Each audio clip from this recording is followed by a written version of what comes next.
ఇక మా ఫ్యామిలీ నా బాధ చూడలేక వాళ్ళు కూడా సూసైడ్ అటెంప్ట్ చేసుకున్నారు.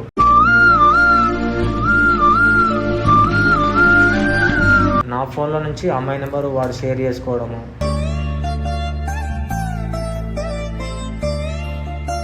ఇక నా వల్ల అయితే లేదు. 3 years లవ్ కదా, ఎట్లుంటా నేను. మరువనిది నీపై ప్రేమ ఎన్నటికీ. దాంట్లోనే మెల్లమెల్ల వాళ్ళిద్దరు ఒకటైపోయారు. నేనైతే ఇప్పుడు చేసుకోను. ఇరువురి రెండు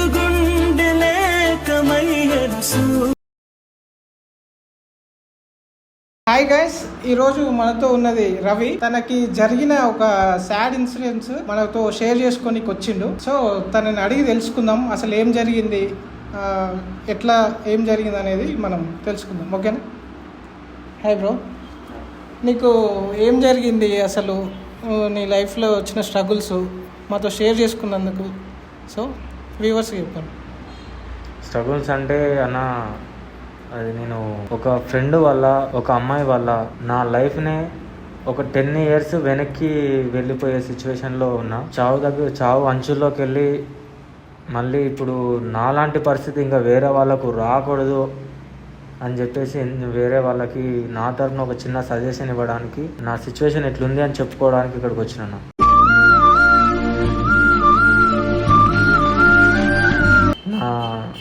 నేను ఒక అమ్మాయిని ప్రేమించిన. ఒక 3 years నుంచి ఆమెని చాలా సిన్సియర్గా చేసుకున్నాము. స్టార్టింగ్ ఫస్ట్ నుంచి అంటే తనే నన్ను లవ్ చేసింది. ప్రపోజల్ అయిపోయినాయి, కలిసినాము, చాటింగ్లు అయిపోయినాయి, ఎన్నో వీడియో కాల్స్, వాళ్ళ ఇంట్లో తెలియడము, మా ఇంట్లో తెలియడము. Last end of the day మేమిద్దరం కలిసి పెళ్లి చేసుకుంటాము అనే మూమెంట్కి నేను బ్లైండ్ ఫిక్స్ అయిపోయాను. ఇంకేముందులే, ఇంకొక మ్యారేజ్ ఒకటే పెండింగ్లో ఉంది అనే మూమెంట్లో ఉన్నా. కానీ నాకు తెలియకుండా నా బెస్ట్ ఫ్రెండ్ గాడే, నా లవర్ తోటే ఆ పిల్ల వాణి అన్న అని నా ముందు తిరిగే అమ్మాయి ఈ రోజుకి వచ్చేసరికి వానితోటే ఈరోజు రూమ్కి వెళ్ళిపోయే. అంటే మీ ఫ్రెండే నేను మోసం చేసిండు?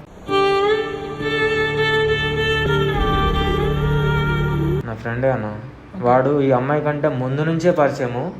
కానీ వీడిని నేను ఎంత నమ్మినంటే నా తమ్ముని కూడా నేను వాడితో అంత క్లోజ్ ఉండకపోయేది. వీడు నా ఫ్రెండ్. ఎంతమంది ఫ్రెండ్స్ ఉన్నా సరే నా ప్రతి ఒక్కటి వీనికి మాత్రమే షేర్ చేస్తాను. కానీ అంటే నీకు ఎప్పుడు డౌట్ రాలేదా, అంటే వాళ్ళని కలుస్తున్నప్పుడు కానీ చాటింగ్ ఇలాంటివి ఏమైనా చేస్తున్నప్పుడు? ఎప్పుడు చూడు అన్న అంటే నాకు ఎట్లా డౌట్ వస్తుంది అన్న.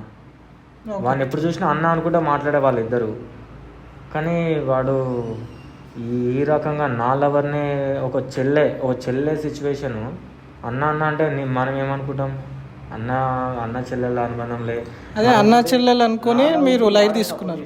నా లవ్కి వాడే సపోర్ట్ చేసిండు. ఓకే. ఇప్పుడు ఎండ్ ఆఫ్ ద డే నాకు తెలియకుండా వాళ్ళు చాటింగ్ చేసుకోవడము నా ఫోన్లో ఇప్పుడు నేను చాట్ చేస్తుంటాను కదా, మనకు జనరల్గా ఫోన్ ఇస్తాము వాడికి. ఫోన్ ఇస్తుంటే నాకు తెలియకుండా చాటింగ్ చేసి ఆ తర్వాత మళ్ళీ అమ్మాయి నుంచి నాకు కొన్ని మెసేజ్లు వచ్చేసరికి వాళ్ళిద్దరి మధ్యలో చాటింగ్ జరిగిందన్న విషయం మనకు తెలియదు కదా. ఎప్పుడో చాటింగ్ చేసుకోవడం, డిలీట్ చేయడము, నాకు తెలియకుండా నా ఫోన్లో నుంచి అమ్మాయి నెంబరు వాడు షేర్ చేసుకోవడము.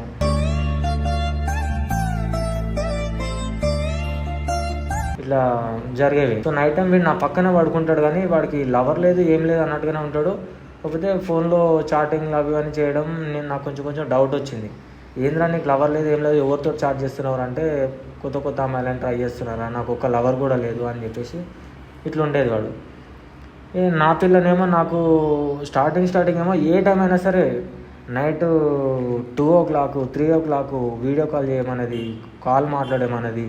అప్పుడు నా వెంట పడేది. కానీ ఈ లాస్ట్ మూమెంట్ వచ్చేసరికి 9:30 10:30 ఈ లోపలనే సరే బాయ్ నాకు నిద్ర వచ్చేస్తుందని చెప్పేసి నాతో పెట్టేసి తను మాత్రం ఆన్లైన్లో ఉండేది.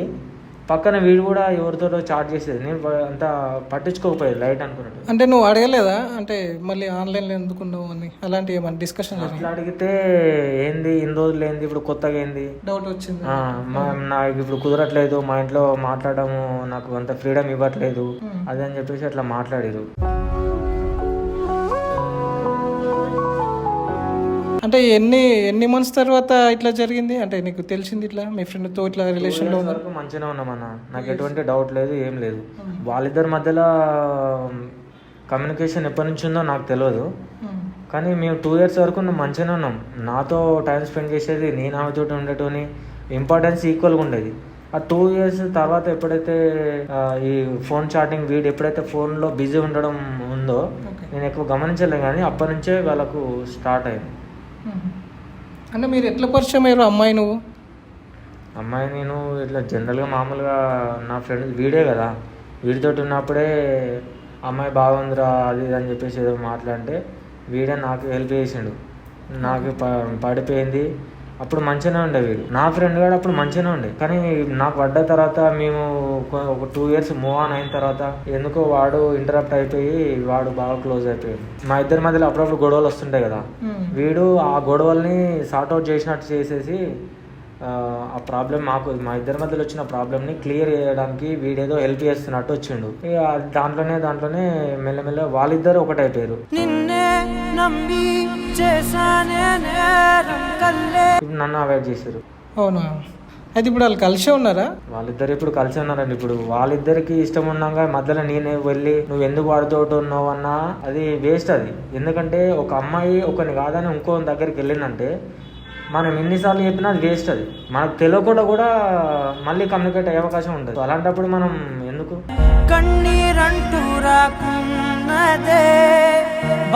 అంటే నువ్వు ఇంతవరకు ఇట్లా వాడితో ఎందుకు అట్లా రిలేషన్ చేసినావు, నన్ను ఎందుకు మోసం చేసినావు ఇలాంటి ఎప్పుడు? స్టార్టింగ్లో అడిగిన ఏంది మీ ఇద్దరి మధ్యలో కమ్యూనికేషన్ ఇట్లా క్రియేట్ అవుతుందంటే మమ్మల్ని అనుమానిస్తున్నావా, అదే నిజం చేస్తా అనే మాట వరకు వెళ్ళింది. అంటే నిన్నే బెదిరియడం జరిగింది. అదే మాట ఇప్పుడు అదే నిజం చేస్తా అనే సిచ్యువేషన్ వరకు వెళ్ళింది. ఇప్పుడు వీడి కూడా వార్నింగ్ ఇచ్చిన, అరే ఏంద్రా నువ్వు నా పిల్లతోటి ఇంత క్లోజ్ అవుతున్నావు అన్నది కదా, నిన్ను ఎట్లా చేయాలనిపించిందా నీకు అని అంటే అవునరా ఇప్పుడేంది అమ్మాయి నేను లవ్ చేసుకుంటున్నాం, ఇప్పుడు ఏంది మీ ఇద్దరు గొడవ అయింది విడిపోయారు, ఇప్పుడు ఆ పిల్ల అంటే నాకు ఇష్టం, నేనంటే ఆ పిల్లకి ఇష్టం, ఇప్పుడు ఏంది?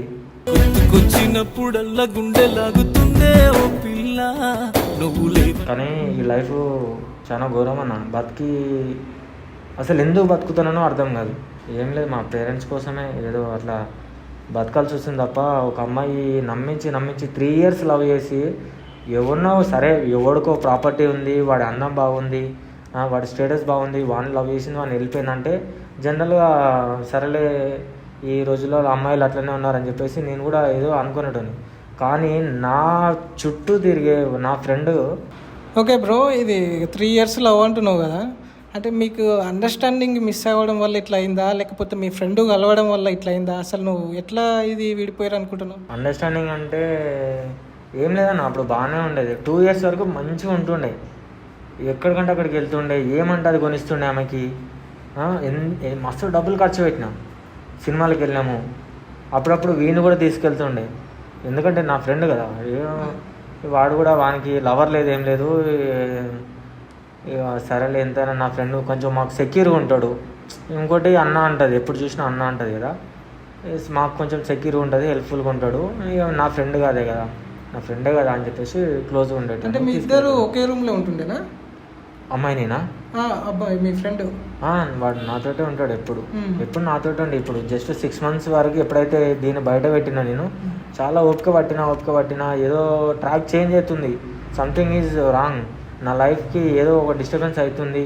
ఇక నా వల్ల అయితే లేదు. 3 years లవ్ కదా, ఎట్లుంటా నేను?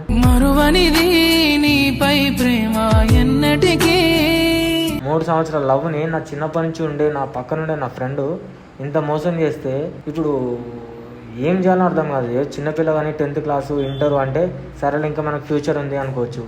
ఇప్పుడు పెళ్లి చేసుకునే మూమెంట్ ఇది. అంటే ఇంట్లో ఆల్రెడీ చెప్పినావా? ఇంట్లో చెప్పేసాం, వాళ్ళ ఇంట్లో చెప్పినాము, మా ఇంట్లో చెప్పినాము, వాళ్ళ ఇంట్లో ఇంకా ఒప్పుకోలేదు, కానీ వాళ్ళ ఇంట్లో ఒప్పిస్తాము అనే మూమెంట్ అది.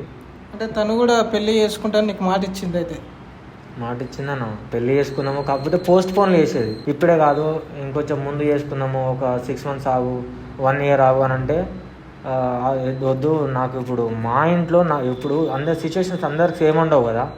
మా ఇంట్లో తొందరగా పెళ్ళి చేయాలి, మా వాడికి కొంచెం పెళ్ళి అయితే ఇంకా కొన్ని పనులు ఉన్నాయి, ఇంట్లో. నాకు పెళ్ళి అయితే ఇంకా వేరే వేరే పనులు అవి ఇవి కొన్ని ఉన్నాయి. సో ఆల్రెడీ ఇప్పటికే లేట్ అయింది, నువ్వు పెళ్ళి చేసుకుంటే ఇంకా వేరే వేరే బాధ్యతలు ఉన్నాయి మనకు, అవి చూసుకోవాలి అని చెప్పేసి అని అన్నారు. అంటే ఈ విషయం చెప్పిన ఇలాంటి సిచ్యువేషన్ వస్తుంది, నాకు వేరే వేరే సంబంధాలు వస్తున్నాయి. జనరల్గా అమ్మాయిలకు వస్తాయి ఇలాంటివి. మా ఇంట్లో సంబంధం చూస్తున్నారు, అమెరికా సంబంధం అక్కడ ఇక్కడ అని చెప్పేసి ఏదో అంటారు, చెప్తారు ఇంట్లో. లేకపోతే వచ్చిన సంబంధాన్ని క్యాన్సిల్ చేస్తారు, లేకపోతే ఇక్కడ బ్రేకప్ చేసి అక్కడ చేసుకుంటారు. ఇట్లుంటుంది. కానీ ఇక్కడ ఏంటంటే నాకు ప్రెషర్ ఎక్కువైంది. అమ్మాయికేమో వాళ్ళ ఇంట్లో కూడా చెప్తున్నారు పెళ్ళి చేసుకో అది ఇది అని, కానీ ఈ అమ్మాయి నేను కంప్లీట్ అయిపోయింది బీటెక్ చేస్తుంది, కంప్లీట్ అయిపోయిన తర్వాత చేసుకుంటాను అన్నది. సరేలే అని అనుకున్నాను. ఇప్పుడు నాకు ఇక్కడ సిచ్యువేషన్స్ చాలా క్రిటికల్ ఉంది, ఫోర్సింగ్ ఎక్కువ అవుతుంది. ఆల్రెడీ ఇంకొక 1 year పోస్ట్ పోన్ చేసుకున్నాను నేను, అది అయిపోయింది. నాకు ఎప్పుడు సంబంధం వస్తుందో తెలియదు, కానీ వీళ్ళంత తొందరగా మనం రెడీగా ఉండాలి, పెళ్ళి చేసుకోవడానికి రెడీగా ఉండాలని చెప్తే ఈ అమ్మాయి ఇప్పుడు కాదు, నీకు ఇష్టం ఉంటే చేసుకో, నీకు నిన్నే రివర్స్ మాట్లాడుతుంది. నేనైతే ఇప్పుడు చేసుకోను,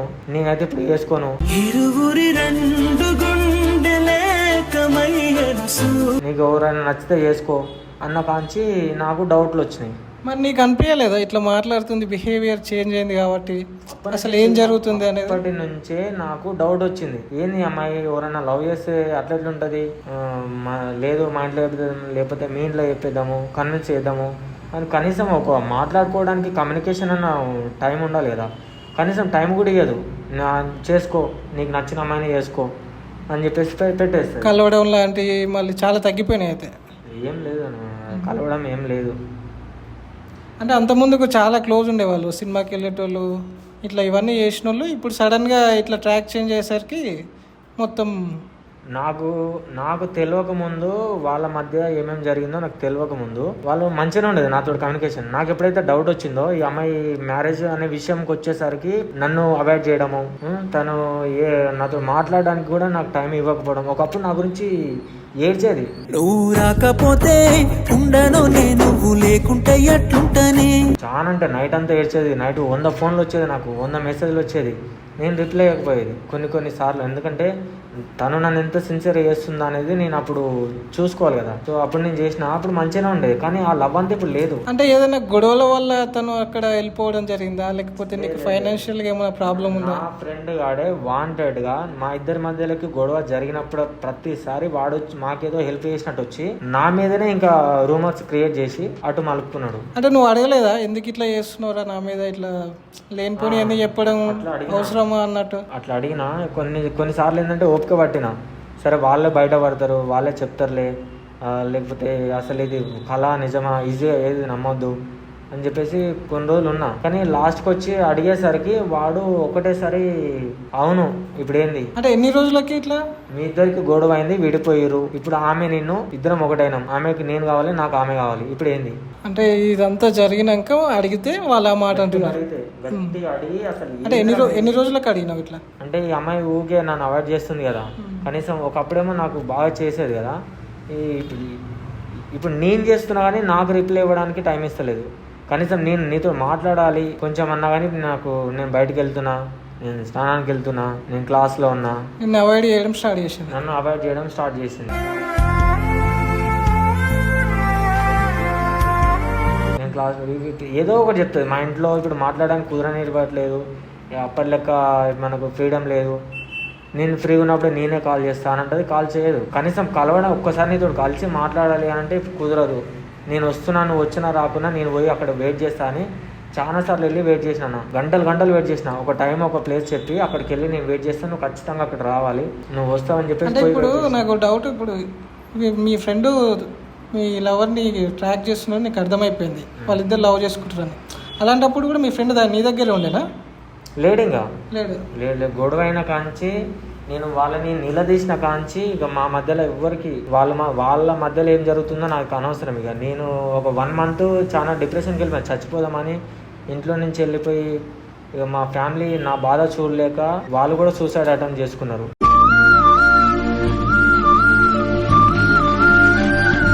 నాకు వీళ్ళు ఇట్లా అయిండు.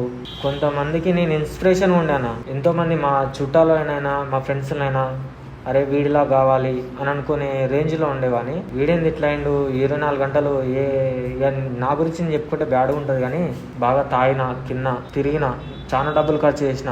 నా శత్రువులను కూడా కలిసి వాళ్ళకు ఎలాంటి సాటిస్ఫాక్షన్, ఇప్పుడు నా శత్రువు వాడు ఏం కోరుకుంటాడు, వాడిని ఏదో చేయాలరా, దెబ్బలు తింటాడా, లేకపోతే వానికి ఏదో చాలా. నా శత్రువుల దగ్గర పోయినా ఏమైనా చేసుకుంటే చేసుకోరా, మీకే ఛాన్స్ అని వాళ్ళ ముందు తాగినా తిరిగినా ఆ గొడవలు అయినాయి. ఎప్పుడు ఇంటికి వెళ్ళటోనో తెలియదు, అసలు ఎక్కడున్నానో తెలియదు. కొన్నిసార్లు పిఎస్లు ఉన్నా, ఎందుకున్నానో తెలియదు. అంటే మీరు విడిపోయి ఇప్పుడు ఎన్ని రోజులు అవుతుందంటే మంత్స్? 6 months అవుతుంది. 6 months అవుతుంది. ఓకే. ఇప్పటి వరకు నుంచి ఇంకొక కాల్ కానీ మెసేజ్ కానీ ఇలాంటి నేనే బ్లాక్ చేసేసిన. ఇప్పుడు ఇంత జరిగిన తర్వాత కూడా నేను ఎంతైనా ఉంటుంది మనసులో బాధ, నా లవరు కదా అని ఉంటుంది, కానీ అది నా లోపలనే పెట్టుకున్నా. బయటికి ఇప్పుడు నేను రిలీజ్ చేసినా, తనను వద్దు అన్నా కానీ ఫ్యూచర్లో నాకు తెలియకుండా మళ్ళీ మెయింటైన్ చేసే అవకాశం ఉంది. సో మొత్తానికి వద్దనుకున్నారు? ఇక వద్దని నేనే అనుకున్నా. ఇక తనని బ్లాక్ చేసినా ఇక నా లైఫ్ అయితే నేను చూసుకుంటాను.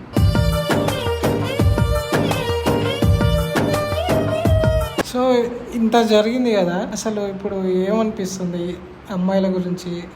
ఇప్పుడు చాలామంది బయట లవర్స్ అని తిరుగుతున్నారు, అక్కడ ఇక్కడ ఏది పడితే అది చేస్తున్నారు. అంటే వాళ్ళ కోసం ప్రాణం ఇస్తానికి కూడా వెనకాడతలేరు.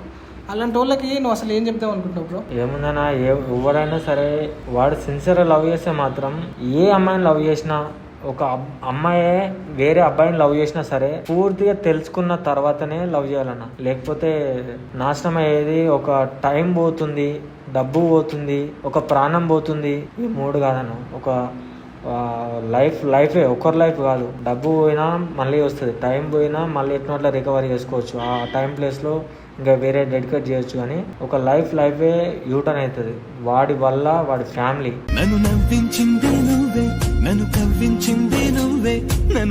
నా ఫ్యామిలీ రోడ్ మీద పడేసరికి నాకు తెలిసిపోయింది అన్న, ఇలాంటి పరిస్థితి ఇంకా వేరే ఎవరికి రాకూడదు. ఓకే బ్రో, ఇప్పుడు మన వాళ్ళందరూ చూస్తున్నారు, సో వాళ్ళకి ఇచ్చే సజెషన్ ఏంది నువ్వు? ఫ్రెండ్స్ ఎవరైనా సరే, ఎవరిని లవ్ చేసినా వాళ్ళ గురించి పూర్తిగా తెలుసుకున్న తర్వాతనే, ఒక అమ్మాయి నచ్చినా, ఒక అబ్బాయి నచ్చినా, వాళ్ళు ఎవరు, ఎక్కడుంటారు, వాళ్ళు ఇంతమందికి ఎవరైనా లవ్ చేసిరా, వాళ్ళు అబద్ధం చెప్తుండొచ్చు. ఆ అబద్ధాన్ని కూడా వాడు అబద్ధం చెప్పిండా నిజం చెప్పిండా ఫస్ట్ పూర్తిగా తెలుసుకోండి. వీలైతే వాళ్ళ ఫ్రెండ్ సర్కిల్ కానీ, ఇంకా అప్పుడే మీరు ఓకే చెప్పేసి ప్రపోజ్ చేసుకోవడము, లేకపోతే మ్యారేజ్ చేసుకోవడము, రూమ్లోకి వెళ్ళడము, ఇవన్నీ చేసుకున్న తర్వాత ఎండ్ ఆఫ్ ద డే తనకు ఆల్రెడీ వేరే వాళ్ళు ఉన్నారు, వీడికి ఆల్రెడీ వేరే వాళ్ళు ఉన్నారు అని తెలిసిన తర్వాత మళ్ళీ కోలుకోలేమన్నా. సో ఇలాంటి సిచ్యువేషన్ నాకు వచ్చింది, మీకు రావద్దని నేను కోరుకుంటున్నా. ఎవరైనా సరే ఇలాంటి లైఫ్ వేరే వాళ్ళకు రావద్దన్న.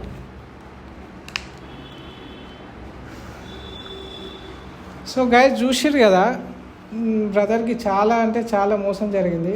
వాళ్ళ సొంత అంటే చిన్నప్పటి నుంచి తిరిగిన ఫ్రెండే మోసం చేసిండు. అట్లా చేయడం చాలా బాధాకరం. సో మీరు కూడా ఎప్పుడైనా లవ్ చేసే ముందు కొంచెం అమ్మాయి గురించి తెలుసుకోండి. గుడ్డిగా వెళ్ళి అమ్మాయిని లవ్ చేసి తన కోసం ప్రాణాలు ఇస్తా, మీకు ఫ్యామిలీ కూడా ఉంది కదా, తన కోసం ఇవ్వండి, ఫ్యామిలీ కోసం ఇవ్వండి. సో ఇలాంటివి చూసి చేయండి, తొందర పడకండి, ప్రాణాలు మీకు తెచ్చుకోకండి. టైం ఎంత వాల్యూ మీకు అర్థమవుతుంది తర్వాత మోసపోయినాక ఎవరు ఏం చేయలేరు. సో ఇలా ఒంటరిగా ఉండిపోవాల్సి వస్తుంది. సో గైస్ మీకు కూడా ఇలాంటి స్టోరీస్ ఏమైనా ఉంటే నా ఇన్స్టాగ్రామ్లో మెసేజ్ చేయండి, మీకు ఖచ్చితంగా రిప్లై ఇస్తా, మనం కూడా షేర్ చేద్దాం. ఓకేనా? రైట్ బ్రో, లాస్ట్గా అమ్మాయి విడిపోయే టైంలో, అంటే మీరు లాస్ట్లో విడిపోయే టైంలో అమ్మాయి ఏమైనా చెప్పిందా నీకు? విడిపోయే టైంలో అంటే మేము అప్పుడు గొడవ పడ్డా అసలు ఏందో క్లారిటీగా తెలుసుకుందామని చెప్పేసి, ఏంది పెళ్ళి అని మ్యాటర్ తీయగానే నువ్వు నన్ను అవాయిడ్ చేస్తున్నావు, అసలు నేనంటే నీకు ఇష్టం ఉందా లేదా, నాకు ఏదో ఒకటి క్లారిటీ ఇవ్వు, ఎన్నిసార్లు ఇట్లా 3 సంవత్సరాల నుంచి నన్ను ఇంత అవాయిడ్ చేస్తావు అంటే, 3 సంవత్సరాల నుంచి అంటే పెళ్ళి అనే మ్యాటర్ రాగానే పోస్ట్ పోన్ అవుతుంది. సో అందుకనే ఏంది ఇట్లా చేస్తున్నావు అనగానే, మా ఇంట్లో క్యాస్ట్ ఫీలింగ్ ఎక్కువ, సో మీదే క్యాస్ట్ అన్నాను. సో ఇది అని చెప్పేసి చెప్పిన బీసీ అన్నా. సో ఆమె లాస్ట్ బ్రేకప్ అయిపోయే మూమెంట్లో తను నన్ను 4 క్వశ్చన్లు వేసిందన్న. నువ్వేమైనా అందగాడివా, మంచిగా ఉన్నావా, లేకపోతే నీదేమైనా గవర్నమెంట్ జాబా, లేకపోతే నువ్వేమైనా రిచ్ క్యాండిడేటా, నువ్వేమైనా మా కులమా అని అన్నది, నువ్వేమైనా మా క్యాస్ట్ అని అన్నది. ఇక అప్పుడు ఇక నాకు మనసులో ముద్ర పడిపోయిందన్న. ఎవరైనా సరే ఏ అమ్మాయినా బ్రేకప్ మూమెంట్ లో వాళ్ళకి వచ్చే కారణాలు ఏంటి అంటే, అందంగా ఉన్నావా, నీకేమైనా మంచి జాబ్ ఉందా, నువ్వేమైనా రిచ్చా, నువ్వేమైనా మా క్యాస్టా, ఇలాంటివి అడుగుతారు. ఇది మాత్రం పక్కా. Okay, don't worry bro. ఒకవేళ ఇప్పుడు ఈ వీడియో మీ ఎక్స్ లవర్ చూస్తుంది అనుకో, తనకి ఏం చెప్పగలుగుతావు? ఆ దొంగ మొండకి చెప్పేది ఏం లేదు బ్రో. ఇప్పుడు ఉన్నతోటైనా సరే హ్యాపీగా లైఫ్ లాంగ్ వాడితో సిన్సియర్గా ఉంటే సరిపోతుంది. ఇప్పుడు వాడిని కూడా నా లెక్కనే వేస్తే ఆ సిచ్యువేషన్ ఎట్లుంటుందో నాకు తెలుసు బ్రో. అలాంటి సిచ్యువేషన్ ఇంకెవరికి రావద్దని నేను కోరుకుంటున్నాను. ఫ్రెండ్స్, మీరు ఎవరైనా సరే ఏ అమ్మాయిని లవ్ చేసినా ఫస్ట్ ఆ అమ్మాయి గురించి పూర్తిగా తెలుసుకున్న తర్వాతనే లవ్ చేయండి. పెళ్ళి వరకు వెళ్ళండి. లవ్ చేసిన తర్వాత, తెలుసుకున్న తర్వాత. నువ్వు ఆమె గురించి ఏం తెలుసుకుంది, నువ్వు రూమ్కి వెళ్ళినా పర్లేదు, కానీ పెళ్ళి చేసుకుంటా అని మాత్రం బ్లైండ్గా ఫిక్స్ అవ్వద్దు. లాస్ట్కి వచ్చేసరికి తను హ్యాండ్ ఇస్తుంది. ఎవరితో ఉండేది తెలియదు. ఏ అమ్మాయిని చేసినా పెళ్ళి చేసుకోవాలనే ఉద్దేశం ఉంటేనే ప్రపోజ్ చేయండి. లేకపోతే వన్ టైం యూస్, రూమ్కి వెళ్ళండి, వెళ్ళిపోండి, అంతవరకు మాత్రమే. చెప్పుకోండి ఓపెన్గా, నాకు నువ్వు కావాలి దీనికోసం మాత్రమే అని చెప్పుకోండి. అంతేగాని పెళ్ళి చేసుకుంటా, నువ్వు నాకు ఇష్టం, నువ్వు లేకపోతే నేను ఉండలేను, ఇవన్నీ చెప్పి ప్రేమ అనే పదానికి మాత్రం ఆ వాల్యూ తీసేయకండి. నాలాంటి వాళ్ళని రోడ్డు మీద నిలబెట్టకండి ప్లీజ్. సో గైస్, చూసిరు కదా ఈరోజు బ్రదర్ది అంతా చెప్పిండు. సో మీకు కూడా అలాంటివి ఏమైనా చెప్పాలనుకుంటే నాకు ఇన్స్టాగ్రామ్లో మెసేజ్ చేయండి. ఓకే.